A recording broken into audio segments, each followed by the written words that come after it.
کے حوالے سے کوششیں کر رہے ہیں، تو اس صحت کو صحیح رکھنا، اس جسم کو صحیح رکھنا، اس کے نظام کو صحیح رکھنا، یہ اللہ تعالیٰ نے آپ کے اور ہمارے ہاتھ میں دے دیا ہے۔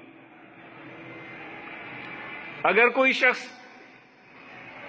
وہ کہتے ہیں کہ ایک شخص تھا، اس کو پیٹ میں درد ہوا، اس سے آپ سمجھ سکتے ہیں، پیٹ میں درد ہوا، حکیم کے پاس گیا، حکیم نے اس سے کہا کہ بھئی کیا ہوا؟ اس نے کہا میری جان جا رہی ہے، پیٹ میں درد ہے۔ بھئی تم نے رات کیا کھایا تھا؟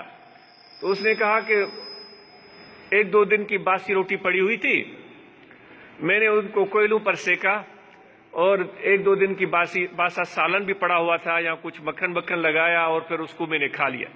حکیم خاموش اس کے چہرے کو دیکھ رہا ہے۔ وہ تھوڑی دیر کے بعد اٹھا، وہ دوائی لے کر آیا، اس کو کہا لیٹ جاؤ، وہ لیٹ گیا، تو اس کی آنکھوں میں وہ دوائی ڈالنے لگا۔ تو اس مریض نے کہا کہ جناب میرے پیٹ میں درد ہے اور آپ دوائی میرے آنکھوں میں ڈال رہے ہیں، یہ بات سمجھ میں نہیں آئی۔ تو اس حکیم نے اس کو کہا کہ بھائی تیری نظر کی خرابی ہے، اس لیے تمہیں باسی روٹی نظر نہیں آئی، وہ تم نے کھا لی، تمہاری نظر شاید کمزور ہے، اس لیے تمہیں وہ 2 دن کا باسا سالن نظر نہیں آیا کہ یہ خراب ہو چکا ہے، وہ تم نے کھا لیا۔ میں نظر کا علاج کرنا چاہتا ہوں کہ تم صحیح چیز کو پہچان سکو۔ تو اس لیے صحت کی ذمہ داری بھی ہماری اپنی بنتی ہے۔ اگر کھانے میں ہم احتیاط کریں اور اچھی چیزیں استعمال کریں تو ہم شاید بہت کم مریض بنیں۔ تو آپ اور ہم سب، ہمارے صوفیاء فرماتے ہیں کہ 3 چیزوں کی تلقین کرتے ہیں: قلت الکلام، قلت الطعام، قلت الاختلاط مع الانام۔ وہ کہتے ہیں کہ کم بولو کم، اور پھر کہتے ہیں کہ کھاؤ بھی کم۔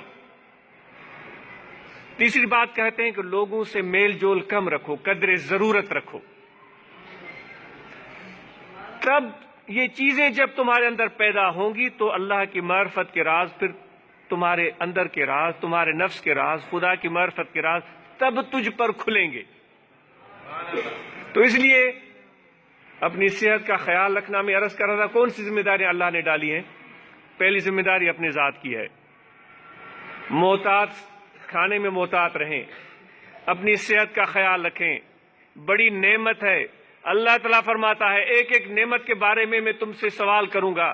اگر ہم سے یہ پوچھا گیا کہ تم نے کیوں اپنی صحت کو برباد کیا، کہ تمہارے ہارٹ فیل ہو گیا، تمہارے گردے فیل ہو گئے، تمہارے جگر میں خرابی پیدا ہو گئی، تمہارے پھیپھڑوں میں خرابی پیدا ہو گئی، تو ہم کیا جواب دیں گے؟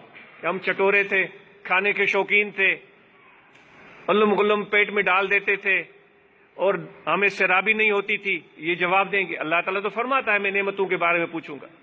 کتنی بڑی نعمت ہے صحت!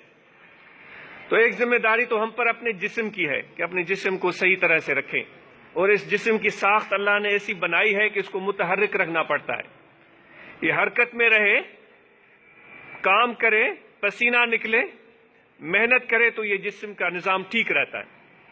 اگر وہ سارا دن مصلی پر بیٹھا رہے اور وہ مسجد میں بیٹھا رہے، جبکہ اللہ تعالیٰ نے اس کا حکم بھی نہیں دیا، وہ فرماتا ہے جب تم نے ادا کر لی ہے نماز تو فانتشروا فی الارض، نماز زمین میں پکڑ جاؤ۔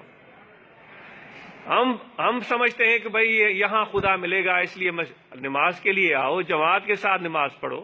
اللہ تعالیٰ فرماتا ہے جدھر بھی تم رخ کرو گے تم مجھے پاؤ گے، جدھر بھی تم رخ کرو گے تم مجھے پاؤ گے۔ تو اس لیے محنت سے جی مت چرائیں۔ تو ایک تو صحت اپنی ذات کی ذمہ داری ہے، پھر اپنے گھر کی ذمہ داری ہے۔ شادی شوق سے کر لیتے ہیں اور بیوی سنبھالی نہیں جاتی، باپ کی ذمہ ڈال دی، بھائی کی ذمہ ڈال دی، کسی اور بیچارے پر بوجھ بن گیا، ان کی عورت کی ماں باپ پر بوجھ بن گیا۔ یہ بیٹھا ہوا ہے بھئی مجھے جب نوکری ملے گی پھر میں کام کروں گا، سرکاری نوکری چاہیے۔ اس طرح نہیں ہوگا۔ اپنے بچوں کی ذمہ داری ہر حال میں اٹھاؤ۔ ہمارے حضرت فرماتے تھے کچھ نہیں ہوتا تو شہر میں ریڑا لگا لو،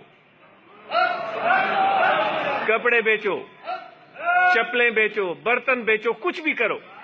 ایک سید زادے آئے تھے حضرت کی خدمت میں اور اس نے اپنے حضور قبلہ عالم کی خدمت میں اس نے یہ تکلیف بیان کی کہ روزگار بڑا تنگ ہے. آپ نے فرمایا جاؤ دکان کھول لو. تو اس نے کہا کہ میں سید ہوں، لوگ کیا کہیں گے؟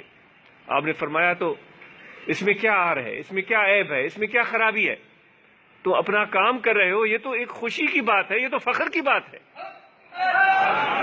تو اس لیے میرے دوستو، محنت سے جی نہ چرائیں، اپنے بچوں کی ذمہ داری بھی محسوس کریں، اپنے گھر کی ذمہ داری بھی محسوس کریں، اپنے ماں باپ کی ذمہ داری بھی محسوس کریں، اپنے پڑوسیوں کی ذمہ داری بھی محسوس کریں، اپنے گاؤں کے لوگوں کی ذمہ داری محسوس کریں. ٹھیک ہے آپ اتنے امیر نہیں ہیں، کچھ بھی نہیں کر سکتے، پیسے نہیں ہیں اتنے آپ کے پاس، تو ان سے مسکرا کے مل تو سکتے ہیں.